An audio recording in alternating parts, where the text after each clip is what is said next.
এখন হচ্ছে ভোর 4:30 বন্ধুরা।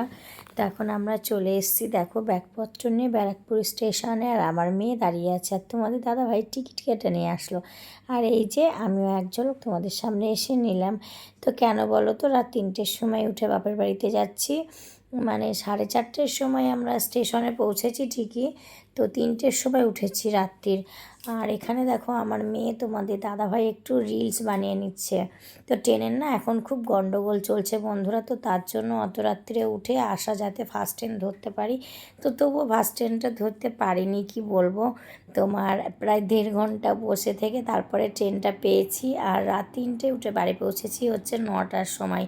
তাহলে ভাবো তো, গল্প করতে করতে দেখেছো বাড়িতে পৌঁছেই গেছি। তো আমি স্নান করে আসিনি, অত ভোরবেলা এসেছি যেহেতু, তো এসে একটু রেস্ট করে নিচ্ছি, পাখা চালিয়ে বসে নিয়েছি চেঞ্জ করে। আর আজকে ছিল আমার দাদার বার্থডে, দেখো আমার মা বৌদি অনেক কিছু রান্না করেছে আমার দাদার জন্য। তো তোমার আমি গুছিয়ে দিয়েছি সবগুলো, কেমন হয়েছে তোমরা কিন্তু বলো।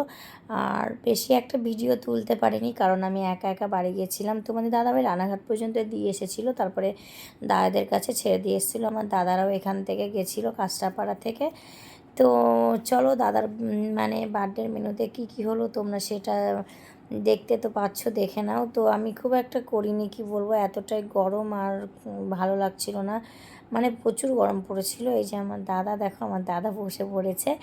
তো দাদা এবার খাওয়া শুরু করবে, আর খাওয়া শুরুর আগে আশীর্বাদ হবে ওকে। তা আমি একটু ভিডিও একটু ছবি তুলে নিচ্ছিলাম। আর তোমাদের দাদাভাই আসেনি গো, জানো তোমাদের দাদাভাই কবে আসে দেখা যাক। তো দেখো আমার দাদা কে বলছে, বৌদি একটু হাসো না, একটু ছবি তুলি। আর তারপরে দেখো এখানে মা এসছে, মা আশীর্বাদ করছে। আর আমার মেয়ে আর দাদার ছেলে তো আসবেই না, বলা হচ্ছে ছবি তুলবো ছবি তুলবো, তো আসছে না। তারপরে আশীর্বাদ করে সব করে, মানে আমার এত গরম লেগে গেছে না, কি বলবো। আর আমি একটু বসে নিচ্ছি দেখো, তো পুরো ঘামে ভর্তি হয়ে গেছে, এত গরম। আর স্নান করেও নিয়েছিলাম আমি। তারপরে তো চলো টাটা বাই বাই, আজকে এই পর্যন্ত।